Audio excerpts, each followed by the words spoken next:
আজ আমি এপার বাংলা ওপার বাংলা সমস্ত বাংলার মানুষেরই ভীষণ প্রিয় একটা রেসিপি সর্ষে ইলিশ।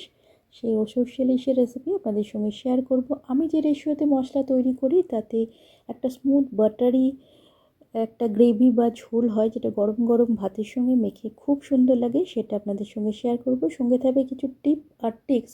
তাতে অনেকেরই সর্ষে ইলিশ খেলে সর্ষে খেলে অম্বল হয়, গলা বুক জ্বালা হয়, কিন্তু আমি যেভাবে বানাবো কিছু টিপস এখানে দেবো, যাতে কিন্তু একদমই গলা বুক জ্বালা বা অম্বল একদমই কমে যাবে, অনেকটাই কমে যাবে। আমার এখানে অনেক দূরে একটা বাঙালি বাজার আছে, সেখানে বর্ষার জন্য বেশ সুন্দর ভালো ফ্রেশ ইলিশ এসেছিলো, সেখান থেকে আমি ইলিশ নিয়ে নিয়েছি।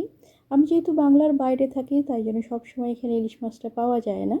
ইলিশটা ওখান থেকেই কাটিয়ে নিয়েছিলাম, আর আজকের রেসিপির জন্য যেটুকু প্রয়োজন সেটুকু ইলিশ নিয়েছি, বাকিটা আমি কিছু রেখেছি। গরম গরম ইলিশ মাছ ভাজা খেতে তো খুবই ভালো লাগে, তার জন্য আর একটা রেসিপির জন্য বাকি ইলিশটা রেখে দিয়েছি। আজকের জন্য এটুকু ইলিশ আমি নিয়ে নিয়েছি। ওর মধ্যে থেকে ইলিশটা ধুয়ে আমি একটু নুন হলুদ আর সর্ষের তেল মাখিয়ে 15 মিনিটের মতো ম্যারিনেট করে রেখে দিয়েছিলাম।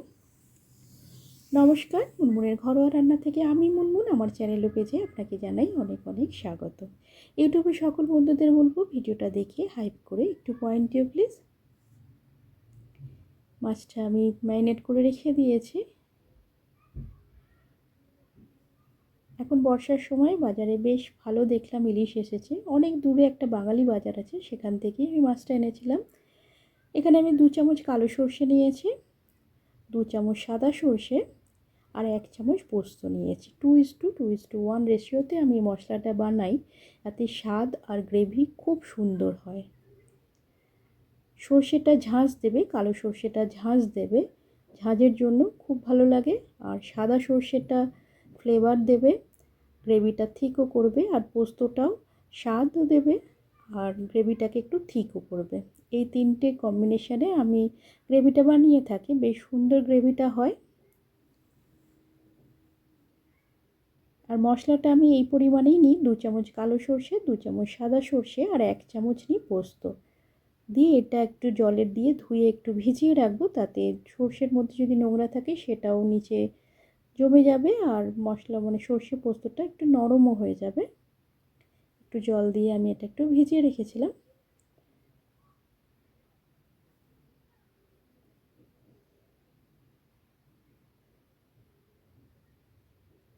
জলটা ছেঁকে নিলাম, এরপর একটা পিষে নেব। আপনারা চাইলে কিন্তু শিলেতেও মিহি করে পিষে নিতে পারেন বা মিক্সিতেও পিষে নিতে পারেন, যেটা আপনার সুবিধা সেটাই করতে পারেন। আমি যেভাবে করি আমি সেটাই শেয়ার করছি আপনাদের সঙ্গে। ছোটো মিক্সি জারের মধ্যে এটা নিয়ে নিলাম। আর ঝালের জন্য একটু কাঁচা লঙ্কা দেবো। ঝালের পরিমাণটা আপনারা আপনাদের ইচ্ছে মতো কম বেশি করে নিতে পারেন। সঙ্গে একটু নুন দেবো, এতে কিন্তু সর্ষে কোনোভাবে তেতো হবে না। এটা প্রথমে আমি এমনি একটু ঘুরিয়ে নিয়েছি, 5 সেকেন্ডের মতো এমনি ঘুরিয়ে নিয়েছি মিক্সিতে। অল্প একটু জল দিয়ে আবার একটু মিক্সিতে ঘুরিয়ে নেব 5 থেকে 7 সেকেন্ডের মতো। আমি অল্প অল্প করে জল দিয়ে এটা ঘুরিয়ে ঘুরিয়ে করেছি। আপনারা চাইলে কিন্তু একবারেও জল দিয়ে একবারে ঘুরিয়ে নিতে পারেন বা শিলে বেটে নিতে পারেন মিহি করে। আবার একটু জল দিয়ে ঘুরিয়ে খুলে নিলাম।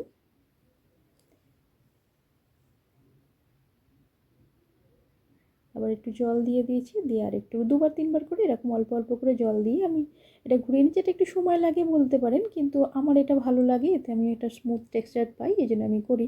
আপনি চাইলে কিন্তু একবারেও করতে পারেন। একটু সময় লাগলেও রেজাল্টটা কিন্তু বেশ ভালো হয়। দেখুন একটা স্মুথ মতো একটা মিহি হয়ে পেস্টটা একদম তৈরি হয়েছে।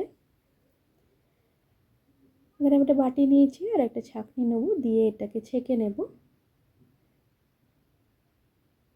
তাতে সর্ষের যে খোসাটা থাকে সেটা বাইরে বেরিয়ে আসবে, বেরিয়ে আসবে।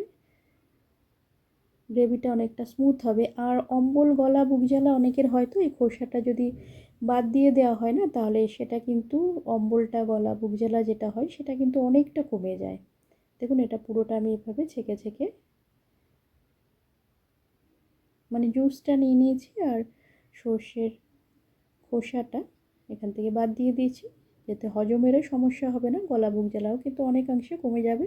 আর গ্রেভিটাও খুব সুন্দর হবে, বাটারি একদম স্মুথ একটা গ্রেভি পাওয়া যাবে। গরম গরম ভাতের সঙ্গে মেখে কিন্তু খেতে খুব ভালো লাগে। এটা আমি বাদ বাদ দিয়ে দিলাম, ফেলে দিলাম। এটা ফেলে না দিয়ে আপনি যদি বাড়িতে কোনো টব বা এমনি কোনো গাছ টাছ থাকে তাতেও কিন্তু দিয়ে দিতে পারেন, সর্ষের খোল হিসাবে কাজ হয়ে যাবে। আমি এটা ফেলিনি, আমি গাছের মধ্যেই দিয়ে দিয়েছিলাম। দেখুন এরকম স্মুথ এটা তৈরি হয়,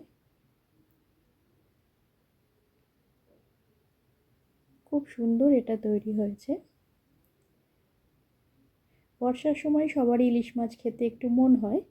একটা বাটির মধ্যে আমি একটু হলুদ গুঁড়ো, কাশ্মীরি রেড চিলি পাউডার নিয়েছি, অল্প একটু নুন দিয়ে জল দিয়ে একটা মশলা তৈরি করে নেবো। আমি যেহেতু পশ্চিমবাংলার বাইরে থাকি তাই সবসময় ইলিশ মাছটা পাই না। এখন বর্ষার সময় একটু দূরে একটা বাঙালি বাজারে দেখলাম বেশ সুন্দর ইলিশ মাছ এসেছে, তাই লোভে পড়ে একটু নিয়ে এলাম।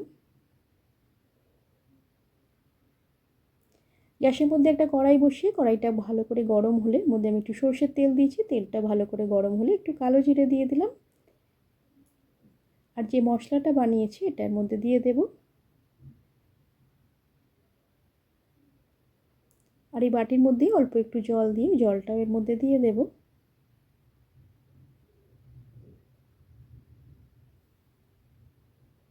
জলটা দিয়ে একটু নাড়িয়ে নেব।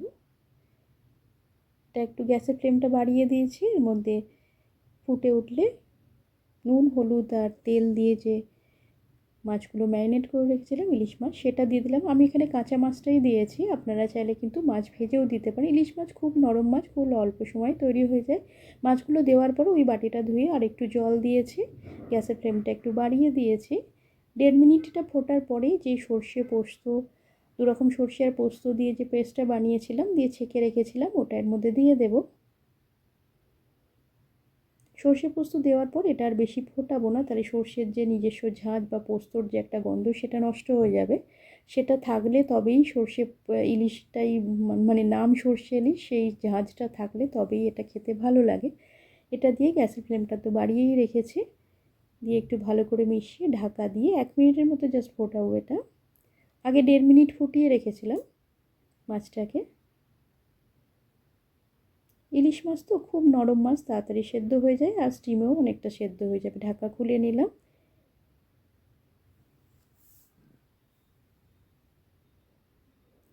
চেরা কাঁচা লঙ্কা কিছু দিয়ে দিলাম, দিয়ে মাছগুলো একটু উল্টে দেবো, দুদিকটা যাতে সুন্দরভাবে সেদ্ধ হবে। আর একটু ধনেপাতা দিলাম। ধনেপাতার পরিমাণটা আপনারা চাইলে বাড়িয়ে নিতে পারেন বা কমিয়ে নিতে পারেন, বা ধনেপাতা যদি পছন্দ না করেন তাহলে স্কিপও করতে পারেন। মাছগুলো একটু উল্টে দিলাম, দুপাশে সুন্দর সেদ্ধ হয়ে যাবে। দেখুন মাছগুলো কিন্তু একদমই ভাঙেনি, সুন্দর থাকবে মাছগুলো। ওপর থেকে কিছু কাঁচা সর্ষের তেল দিয়ে গ্যাসটা বন্ধ করে ঢাকা দিয়ে রেখে দেবো 5 মিনিট।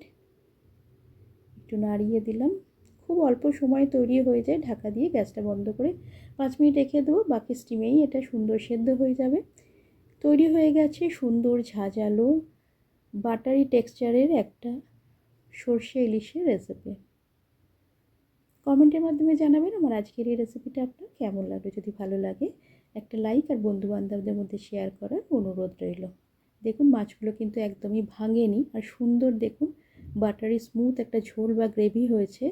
গরম গরম ভাতের সঙ্গে মেখে কিন্তু খেতে দুর্দান্ত লাগে। একটু কাঁচা লঙ্কা ডলে নিয়ে ঝাল ঝাল গরম গরম ভাত আর উপর থেকে একটু কাঁচা সর্ষের তেল দিয়ে দিলাম, দুর্দান্ত লাগে। আপনি যদি আমার ভিডিও প্রথম দেখেন, ভিডিওটা দেখে যদি আপনার ভালো লাগে, ফেসবুক থেকে দেখলে পেজটা ফলো করে সঙ্গে থাকবেন, ইউটিউব থেকে দেখলে চ্যানেলটা সাবস্ক্রাইব করে পাশে থাকা বেল আইকনটা প্রেস করে নিচে অল অপশানটা ক্লিক করে রাখবেন, যাতে আমি যখনই কোনো নতুন রেসিপি আপলোড করব আপনার কাছে নোটিফিকেশান পৌঁছে যাবে, আপনি সেটা সবার আগে এনজয় করতে পারবেন।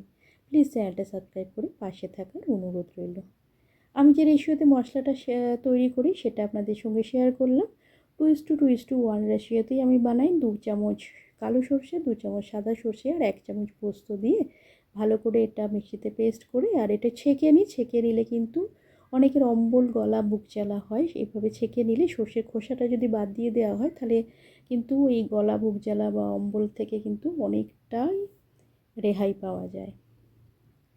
দুর্দান্ত লাগে গরম গরম ভাতের সঙ্গে এরকম স্মুথ বাটারি একটা গ্রেভি আর ঝাল ঝাল করে লঙ্কাটা মেখে খেতে দুর্দান্ত লাগে। সবারই ভীষণ পছন্দের একটা রেসিপি এটা। সবাই বানান, কিন্তু আমি যেভাবে বানাই সেটা আপনাদের সঙ্গে শেয়ার করলাম। আমার পুরনো বন্ধুদের অনেক ভালোবাসা এতদিন ধরে আমার সঙ্গে থাকার জন্য, আমাকে উৎসাহ দেওয়ার জন্য। এভাবে আমার পাশে থেকেও আমিও তোমাদের সবার পাশে আছি।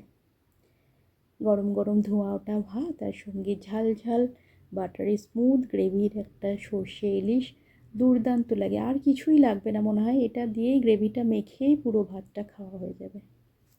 এতক্ষণ ধৈর্য ধরে শেষ পর্যন্ত আমার ভিডিওটা দেখার জন্য আপনাকে অসংখ্য ধন্যবাদ ও ভালোবাসা। আগামী দিনে পাশে পাবো এই আশা নিয়ে আবার একটা নতুন ভিডিওর সঙ্গে হাজির হয়ে যাব। সকলে সুস্থ থাকবেন, ভালো থাকবেন। আর বর্ষার সময় দারুণভাবে মার্কেটে ইলিশ আসছে, সবাই এনজয় করুন। আজ এই পর্যন্ত, নমস্কার।